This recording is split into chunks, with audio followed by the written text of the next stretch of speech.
Big fine ಮೂರನೇ ಸ್ಟೋರಿಯನ್ನ ನೋಡ್ತಾ ಹೋಗೋದಾದ್ರೆ ಗ್ಯಾರಂಟಿ ನ್ಯೂಸ್ ನಲ್ಲಿ ಉಗಾರ್ ಶುಗರ್ಸ್ ಕಾರ್ಖಾನೆಯ ಬಿಗ್ ಎಕ್ಸ್ಪೋಸ್. ಉಗಾರ್ ಕುರ್ದ್ ಪುರಸಭೆ ವ್ಯಾಪ್ತಿಯ ಜನರ ಜೀವಕ್ಕೆ ಬೆಲೆನೇ ಇಲ್ವಾ?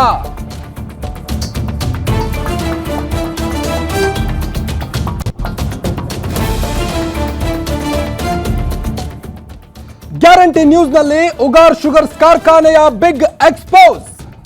ಉಗಾರ್ ಕುರ್ದ್ ಪುರಸಭೆ ವ್ಯಾಪ್ತಿಯ ಜನರ ಜೀವಕ್ಕೆ ಬೆಲೆನೇ ಇಲ್ವಾ? ಉಗಾರ್ ಶುಗರ್ಸ್ ಕಾರ್ಖಾನೆಯಿಂದ ಘನತ್ಯಾಜ್ಯ ರಾಸಾಯನಿಕ ನೀರು ಹೊರಬರ್ತಾ ಇದೆ.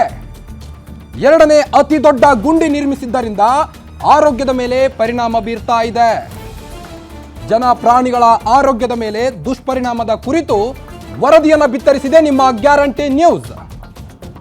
ಉಗಾರ್ ಶುಗರ್ಸ್ ನಲ್ಲಿ ಲಕ್ಷಾಂತರ ಲೀಟರ್ ಎಥೆನಾಲ್ ಸಂಗ್ರಹವಾಗ್ತಾ ಇದೆ. ಇದರಿಂದ ಹಲವು ಹೆಲ್ತ್ ಇಫೆಕ್ಟ್ಗಳು ಸಹಿತ ಆಗ್ತಾ ಇದೆ.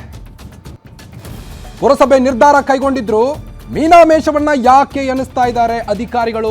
ಕ್ರಮ ಯಾಕೆ ತೆಗೆದುಕೊಳ್ತಾ ಇಲ್ಲ ಅನ್ನೋ ಪ್ರಶ್ನೆ ಮೂಡ್ತಾ ಇದೆ. ಈಗ ಇಲ್ಲಿ ಪುರಸಭೆ ನಿರ್ಧಾರ ಕೈಗೊಂಡಿದ್ರು ಯಾಕೆ ಮೀನಾಮೇಷ? ಗುಂಡಿ ತೆರವು ಮಾಡುವ ಕುರಿತು ಮಾಲಿನ್ಯ ನಿಯಂತ್ರಣ ಮಂಡಳಿಗೂ ಪತ್ರ ಬರೆದಿದ್ರು. ಅನಧಿಕೃತವಾಗಿ ಎಥನಾಲ್ ಘಟಕ ಶುರು ಮಾಡಿರೋ ಉಗಾರ್ ಶುಗರ್ಸ್ ಫ್ಯಾಕ್ಟರಿ, ಉಗಾರ್ ಊರಿನ ಮಧ್ಯದಲ್ಲೇ ಈ ಒಂದು ಉಗಾರ್ ಶುಗರ್ಸ್ ಎಥನಾಲ್ ಘಟಕವಿದೆ. ಇದರಿಂದ ಹಲವು ದುಷ್ಪರಿಣಾಮಗಳು ಸಹಿತ ಆಗ್ತಾ ಇದೆ. ಎಥನಾಲ್ ಘಟಕ ಸ್ಥಗಿತಕ್ಕೆ ಪುರಸಭೆ ಒಮ್ಮತದ ನಿರ್ಣಯವನ್ನ ಕೈಗೊಳ್ಳಲಾಗುವುದು.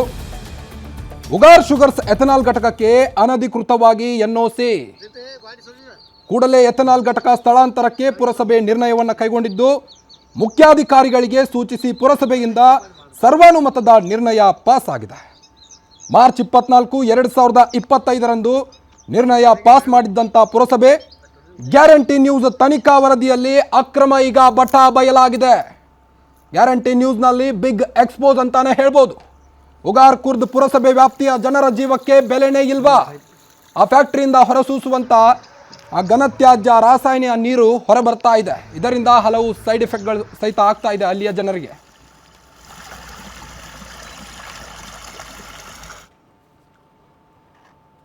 ಬನ್ನಿ ಬಗ್ಗೆ ಇನ್ನಷ್ಟು ಹೆಚ್ಚಿನ ಅಪ್ಡೇಟ್ಸ್ ಕೊಡ್ತಾ ಹೋಗ್ತಾರೆ ದುರ್ದುಂಡಯ್ಯ ನೀರು ಸಂಪರ್ಕದಲ್ಲಿದ್ದಾರೆ.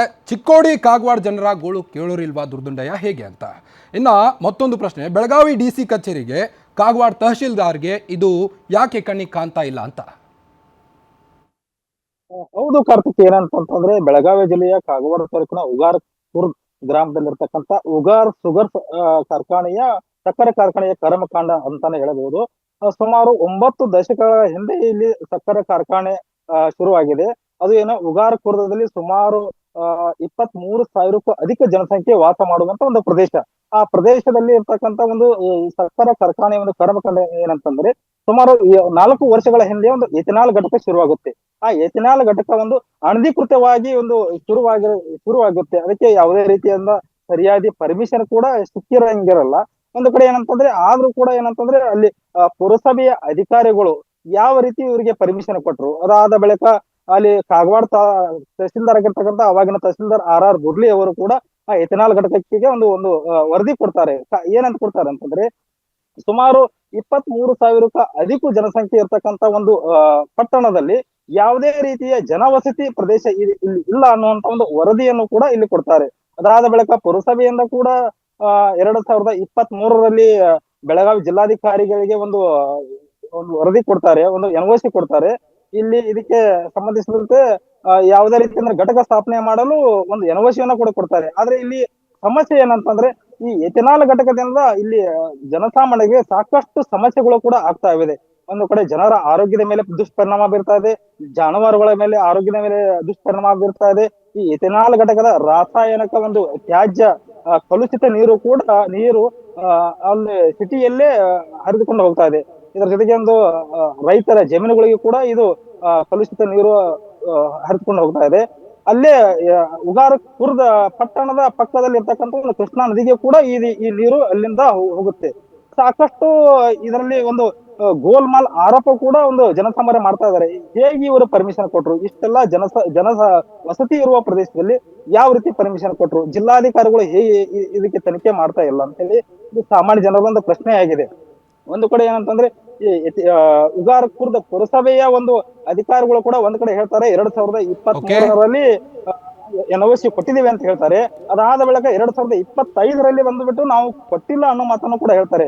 ಅದರ ಜೊತೆಗೆ ಏನಂತಂದ್ರೆ ನಾವು ಸಾಕಷ್ಟು ಬಾರಿ ಇಲ್ಲಿ ಜನವಸತಿ ಪ್ರದೇಶ ಇದೆ, ಈ ಎಥೆನಾಲ್ ಘಟಕ ಇಲ್ಲಿ ಸ್ಥಾಪನೆ ಮಾಡಲು ಯಾವುದೇ ರೀತಿ ಸೂಕ್ತ ಅಲ್ಲ ಅನ್ನುವಂತ ಒಂದು ಮಾತನ್ನು ಕೂಡ ಇಲ್ಲಿ ಆ ಪುರಸಭೆ ಅಧಿಕಾರಿಗಳು ಕೂಡ ಒಂದ್ ಕಡೆ ಮತ್ತೊಂದು ಕಡೆ ಹೇಳ್ತಾರೆ. ಹಾಗಿದ್ರೆ ಇಲ್ಲಿ ಪ್ರಶ್ನೆ ಬರ್ತಾ Okay, ಇರುವಂತದ್ದು, okay. ಈ ಪುರಸಭೆ ಅಧಿಕಾರಿಗಳು ಹಾಗೂ ಆ, ಜೊತೆಗೆ ಈ ತಹಶೀಲ್ದಾರ್ ಕೂಡ ಇದರಲ್ಲಿ ಏನಾದ್ರೂ ಕೈವಾಡ ಇದೆ ಅನ್ನುವಂತ ಒಂದು ಅನುಮಾನ ಈ ಸಾರ್ವಜನಿಕರಿಂದ ಕೇಳಿ ಬರ್ತಾ ಇರುವಂತದ್ದು. ಕಾರ್ತಿಕ್, ಓಕೆ, ಥ್ಯಾಂಕ್ ಯು ತಮ್ಮೆಲ್ಲ ಮಾಹಿತಿಗಾಗಿದ್ದರು ದಂಡಯ್ಯ.